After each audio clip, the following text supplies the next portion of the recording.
I remember that day like it was yesterday, even though I was only 5 years old. My name is Jenna, and that was the day my life changed forever. Dad had gone on another business trip, leaving Mom and me alone in our suburban house. I was playing with my dolls in the living room when I heard the doorbell ring. Mom rushed to answer it, her face lighting up as she saw who was there. "Jenna, honey, go to your room and play," she said, her voice trembling with excitement. I did as I was told, but curiosity got the better of me. I peeked around the corner and saw a tall man I didn't recognize. Mom was throwing clothes into a suitcase, moving faster than I'd ever seen her move before. Mom zipped up her suitcase and headed for the door. I stepped out of my hiding place, confused and scared. "Mommy, where are you going?" "I have to go away for a while, sweetie," she said, not quite meeting my eyes. "Be a good girl for Daddy, okay?" And just like that, she was gone. No hug, no kiss goodbye. Just the sound of a car engine starting and then fading away into the distance. I stood there, staring at the closed door, waiting for her to come back. But she didn't. The house felt bigger and emptier than ever before. As night fell, I grew more scared. I tried to turn on the lights, but I was too short to reach the switches.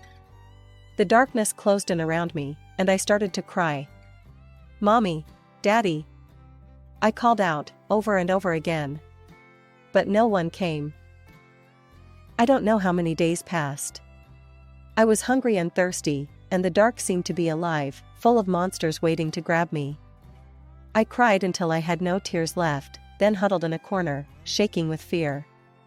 Finally, I heard voices outside. Our neighbor, Mrs. Johnson, was talking to someone. "I've been hearing a child crying for days," she was saying.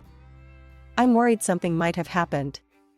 The door burst open, and suddenly the house was full of people. Policemen, neighbors, and finally, my dad. "Jen," he cried, scooping me up in his arms. "Oh God, Jenna, I'm so sorry." I clung to him, sobbing with relief. Over his shoulder, I saw a policeman holding a piece of paper. "Mr. Anderson," he said gravely. "I think you should read this." Dad set me down gently and took the note. As he read it, his face crumpled. He looked older suddenly, like he'd aged years in just a few moments. "She's gone," he whispered. "Linda's gone. She left us." The next few weeks were a blur. Dad took time off work to stay with me. We had lots of visitors, relatives, friends, and a nice lady who Dad said was a child psychologist. "Jenna's been through a traumatic experience," the psychologist explained to Dad. "It's normal for her to have some fears and anxieties after what happened." And boy, did I have fears. I couldn't sleep without a light on, the dark terrified me. And I panicked whenever Dad had to leave, afraid he wouldn't come back either. The fear never really went away.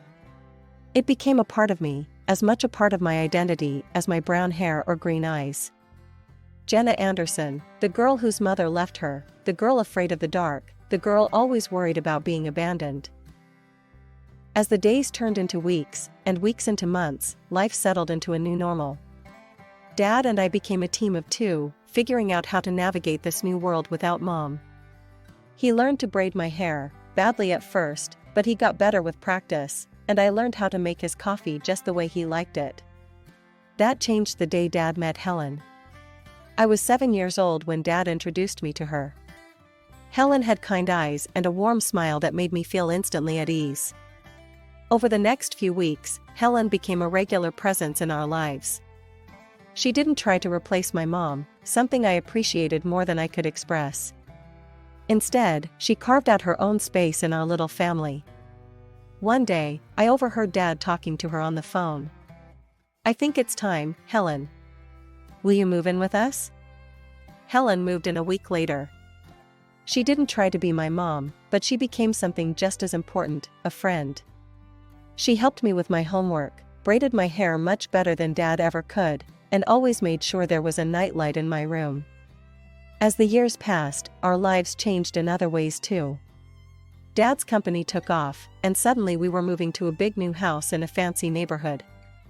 I got my own room with a walk-in closet and a view of the backyard pool. But some things didn't change. I still slept with a nightlight. I still worried every time Dad went on a business trip. And sometimes, late at night, I'd catch Dad looking at old photos of Mom. My 10th birthday started like any other day. I woke up to the smell of pancakes, Helen's special birthday tradition for me. Dad was home from work, and we were planning a small party later. Everything seemed perfect. Then the doorbell rang. As I walked into the living room, I froze. Standing there, looking older but unmistakable, was my mother. And next to her was a little girl, about 5 years old, clutching a teddy bear and looking around wide-eyed. "Linda," Dad said, his voice tight. "What are you doing here?" Mom took a deep breath. "Tom, I'm so sorry. For everything. I know I have no right to be here, but..." She gestured to the little girl. "This is Emma. She's your daughter." The room went silent. I felt like I couldn't breathe. Dad's face went through a range of emotions: shock, anger, disbelief, and then, something else. "My daughter?" he repeated. Mom nodded. "I was pregnant when I left. I didn't know then, I swear. Tom, I've made so many mistakes. I'm not asking you to forgive me, but Emma, she deserves to know her father." I watched as Dad knelt down to the little girl's level. "Hi Emma," he said softly. I'm your dad." Emma looked up at him shyly. "Hi," she whispered. As Dad talked to Emma, I noticed Helen standing in the doorway, her face pale. She turned and walked away quickly. I wanted to follow her, but I felt rooted to the spot. The next few hours were a blur. There were lots of adult conversations I wasn't supposed to hear, raised voices, tears. I hid in my room, hugging my knees to my chest and trying to make sense of it all.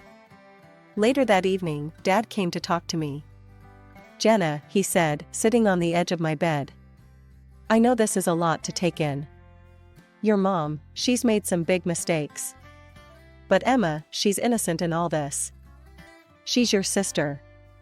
I've decided to give your mom another chance. For Emma's sake." The next day, I watched from my window as Helen packed her car. She looked up and saw me watching. With tears in her eyes, she waved goodbye. I waved back, feeling like a part of me was leaving with her. Mom and Emma moved in that same day. Emma took the guest room, and Mom took her old place in Dad's room. It felt wrong, like she was erasing the last 5 years as if they never happened. The years that followed were complicated. Mom was back, but it wasn't the happy family reunion I might have dreamed of when I was younger. She doted on Emma, showering her with attention and affection. But with me, there was always a distance, an awkwardness that never quite went away. As for Emma, well, she was just a kid. She didn't ask to be born into this mess, and I tried not to resent her. But it was hard, especially when I saw how easily she fit into Mom and Dad's life, in a way I never seemed to. By the time I turned 18, I was more than ready to leave for college. I had chosen to study zoology. Animals had always been easier for me to understand than people. They didn't judge, didn't have complicated emotions or messy family histories. They just were. The day I left for college was bittersweet. Dad hugged me tight, his eyes misty. "I'm so proud of you, Jenna," he said. "You're going to do great things." Mom gave me an awkward pat on the shoulder. "Good luck," she said, her smile not quite reaching her eyes. Emma, now 13, rolled her eyes. "Finally get my own room," she muttered. I pretended not to hear her, focusing instead on Dad's warm embrace. College was freeing. For the first time, I was away from the tension at home, the constant reminder of my complicated family situation. I threw myself into my studies, finding solace in the world of animals and nature. But even as I excelled academically, I struggled socially. Years of feeling like an outsider in my own family had left their mark. I was quiet, reserved, always afraid of getting too close to people. What if they left, like Mom had? What if they replaced me, like Emma seemed to have done? Instead, I found comfort in the college's small zoo. I volunteered there in my spare time, caring for the animals. There was a particularly grumpy old llama named Larry who became my favorite. He didn't like most people, but he seemed to tolerate me. The years at college flew by, and before I knew it, I was graduating. As I stood in my cap and gown, diploma in hand, I scanned the crowd. Dad was there, beaming with pride. Mom and Emma were there too, clapping politely. "Congratulations, Jenna," Mom said stiffly. "Your father and I have been talking, and, well, we think it's time you started looking for your own place. You know, spread your wings." I felt like I'd been punched in the gut. I looked at Dad, hoping he'd contradict her, but he just looked away, his expression pained. "Right," I said, trying to keep my voice steady. "Of course. I'll start looking right away."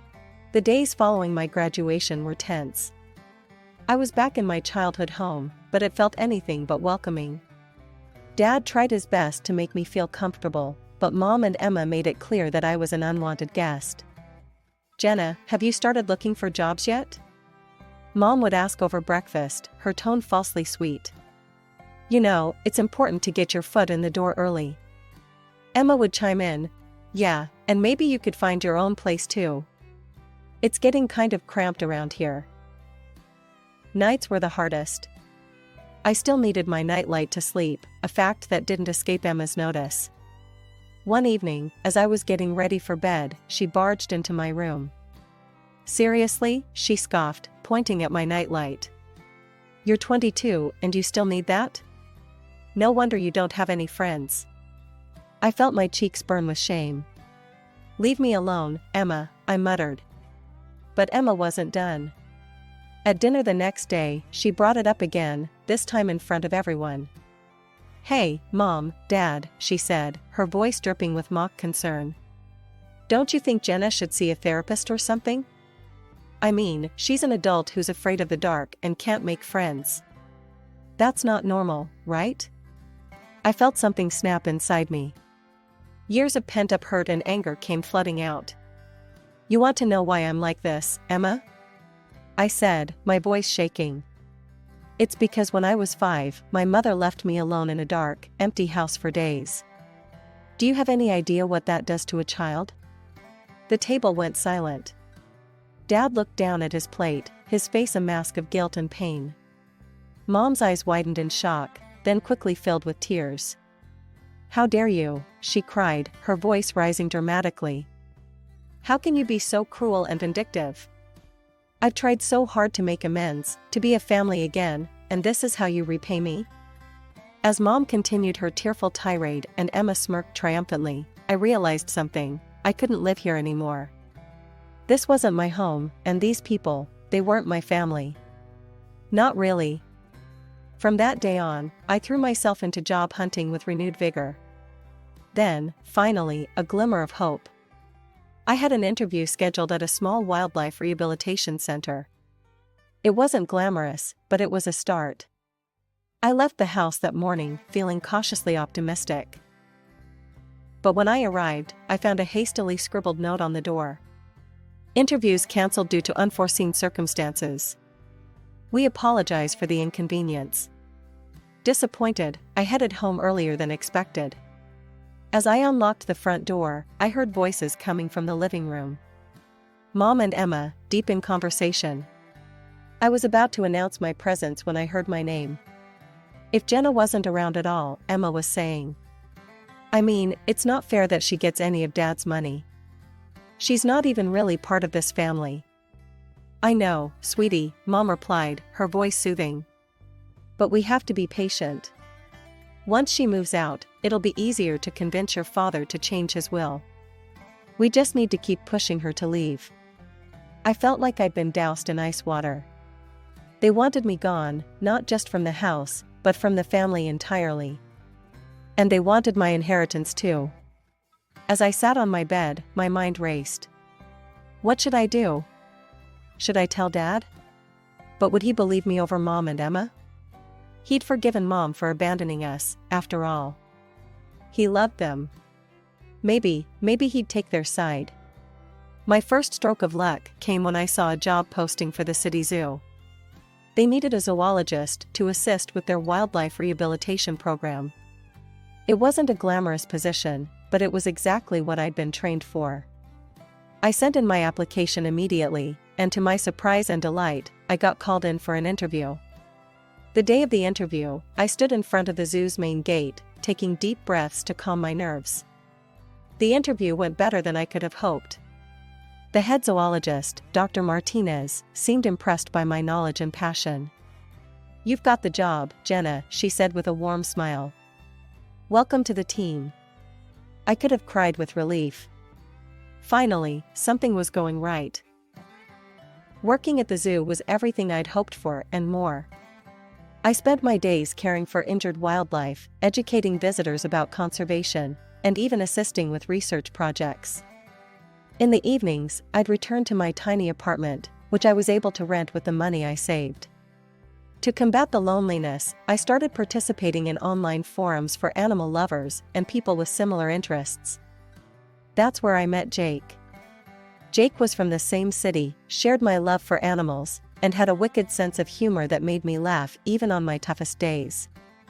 We started chatting regularly, sharing stories about our day, and discussing everything from the latest conservation efforts to our favorite books.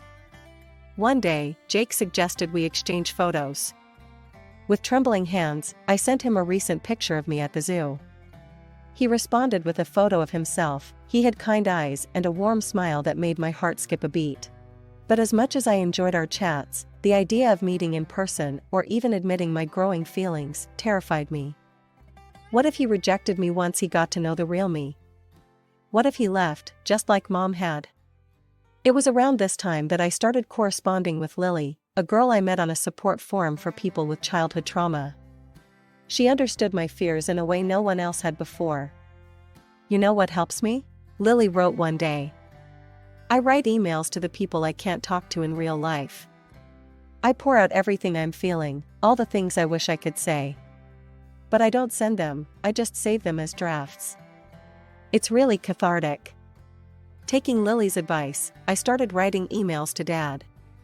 In them, I told him everything, about overhearing Mom and Emma's conversation, about how hurt I felt that he didn't seem to notice me anymore, about how I felt like an outsider in my own family. I started writing to Jake too. In these emails, I allowed myself to be vulnerable in a way I couldn't be in our chats. "Jake," I wrote, "I think I'm falling for you. But I'm scared. I'm scared of letting anyone get close to me. I'm scared of being hurt again." These emails too remained unsent, my feelings hidden away in the safety of my drafts folder. Dad called occasionally, his voice a mixture of concern and confusion. "Jenna, honey," he'd say, "why don't you come over for dinner this weekend? We miss you." Each time, I'd make up an excuse. "Sorry, Dad, I've got a big project at work," or "I'm not feeling well this week, maybe next time." It was just another Saturday afternoon. I was at the mall, picking up some essentials, when I heard a familiar voice call my name. "Jenna, is that you?" I turned around and there she was, Helen, my former stepmother. She looked older, but her kind eyes were just the same.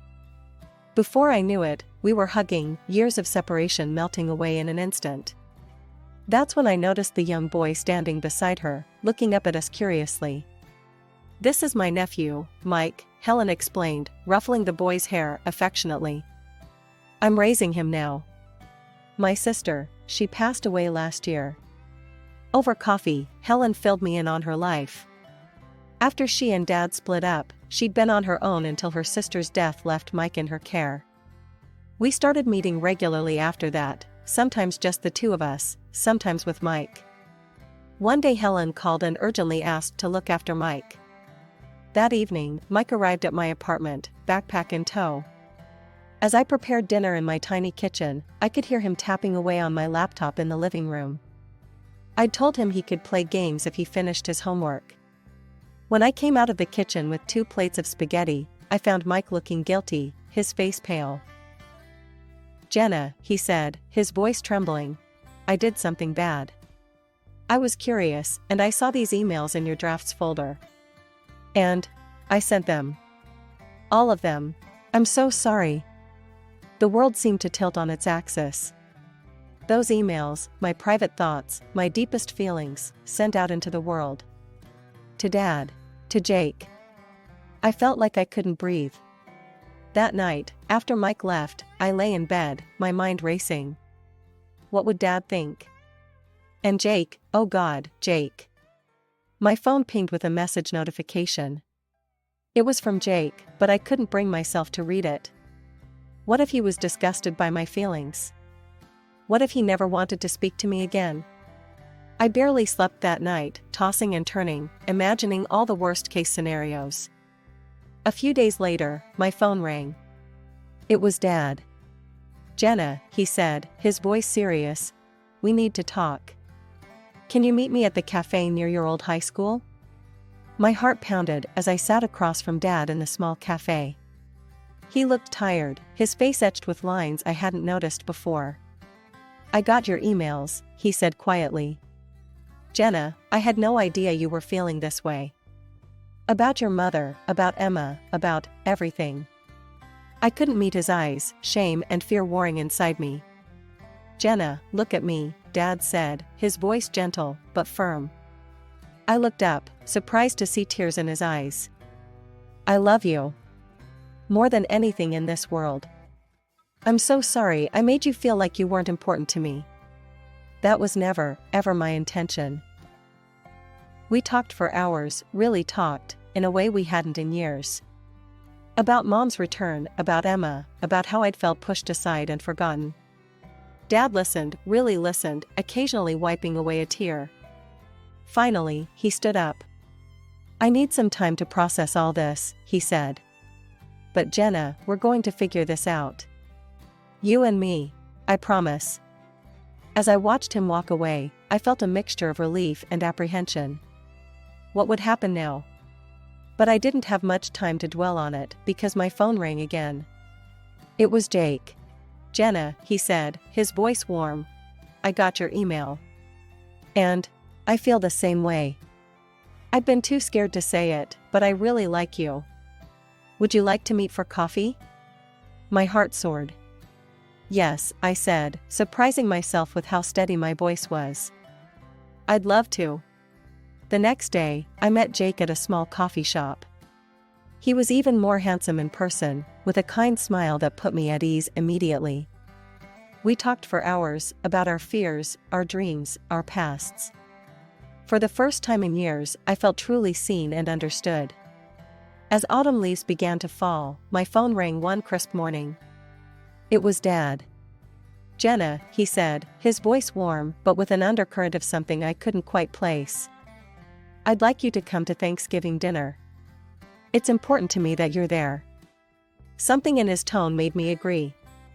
Thanksgiving Day arrived, and I stood on the doorstep of my childhood home, my heart pounding. Jake had offered to come with me for support, but I felt this was something I needed to face on my own. Mom opened the door, her smile not quite reaching her eyes. Jenna, how nice of you to join us. Emma, lounging on the couch, barely looked up from her phone. Oh, you came. Dad emerged from the kitchen, enveloping me in a warm hug. I'm glad you're here, sweetheart, he whispered. As we sat down to dinner, the tension was palpable. Mom and Emma exchanged glances, their smiles strained and artificial. Dad, however, seemed oddly calm. Just as Mom began to serve the turkey, Dad cleared his throat. Before we begin, there's something we need to discuss. He reached down beside his chair and pulled out a thick manila folder. Dad began pulling out documents, laying them on the table. Linda, Emma, I've known for a while that something wasn't right. So I did some investigating. He held up a bank statement. First, I discovered regular withdrawals from our accounts that I didn't make. Quite substantial amounts, in fact. Mom's face paled. Emma suddenly found her plate very interesting. Then, Dad continued, pulling out another document. I hired a private investigator. Linda, he provided photographic evidence of your encounters with a certain gentleman at the Rosewood Hotel. Mom gasped, her hand flying to her mouth. Tom, I can explain. But Dad wasn't finished. He pulled out one final document, his hand shaking slightly. And finally, I had a DNA test done. Emma isn't my biological daughter. The room fell silent. Emma's phone clattered to the floor. Mom looked like she might faint. I've already spoken to my lawyer, Dad said, his voice steady despite the emotion in his eyes. Linda, I'm filing for divorce. And I'm afraid I'll have to ask both you and Emma to leave this house. Mom found her voice, anger replacing shock. You can't do this. I'll take you for everything you've got. Dad's expression hardened. Actually, Linda, you won't. If you try to claim any property, I'll countersue for fraud and demand repayment of all the money you've taken, plus what I've spent raising Emma. My lawyer assures me I have a very strong case. Tears streamed down Mom's face as the reality of the situation sank in. Emma sat in stunned silence, her world crumbling around her. In the days that followed, Mom and Emma moved out. Dad and I began to rebuild our relationship, stronger than ever before. We had weekly dinners, long talks, and even started planning a father-daughter road trip. One day, over coffee, Dad hesitantly brought up Helen. I've been thinking a lot about the past, he said. About the mistakes I made. I reached out to Helen to apologize. We've been meeting for coffee, talking things through. I smiled, genuinely happy for him. That's wonderful, Dad. Helen is an amazing woman. As for me, things with Jake were going better than I could have ever imagined. He was patient, kind, and understood my fears and insecurities. With his support, I was even starting to work through my issues in therapy.